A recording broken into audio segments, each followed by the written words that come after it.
RBI এর নতুন নির্দেশনা, প্রতারণা বা ফ্রড বা আমার ব্যাংকে অন্যজনের টাকা ঢুকে যাচ্ছে, নতুন ব্যাংকিং আইন আসছে গ্রাহকদের জন্য।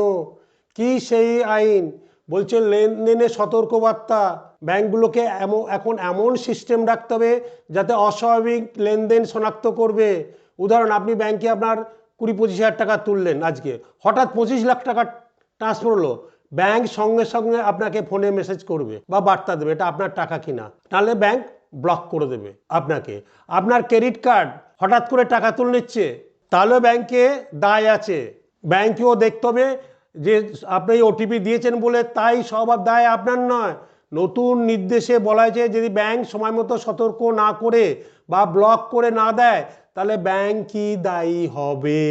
অর্থাৎ হ্যাকিং বা প্রতারণায় টাকা বেরিয়ে গেলে গ্রাহকের টাকা পাওয়ার সম্ভাবনা এখন অনেক বেশি হচ্ছে। 3 নম্বর, গ্রাহককে প্রথমে ব্যাংকের সেবা কেন্দ্র বা শাখা অফিসে লিখিত অভিযোগ করতে হবে। যদি ব্যাংক সমাধান না করে তাহলে ব্যাংকিং অম্বুডসম্যান বা আরবিআই কমপ্লেন পোর্টালে আপনাকে অভিযোগ জানাতে হবে।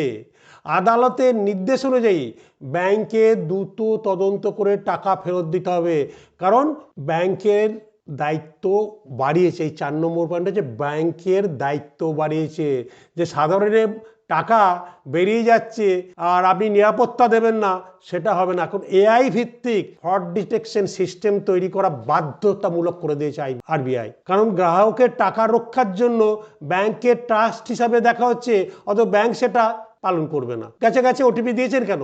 সেই জন্যে আমাদেরও এর বাস্তবিক প্রভাব কি হবে?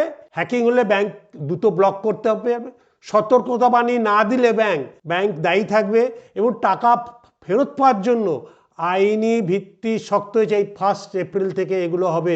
আর অভিযোগ করার পথও সহজ হয়েছে, প্রথমে ব্যাংক, তারপর আরবিআই অম্বুডসম্যান। তো ব্যাংকের টাকা রক্ষার জন্য এখন ব্যাংকে আরও বেশি দায়িত্ব নিতে হবে। যদি আপনি প্রতারণার শিকার হন, ব্যাংকে প্রমাণ করতে হবে যে তারা সময় মতো সতর্ক করেছে, না হলে তারা ক্ষতিপূরণ দিতে বাধ্য।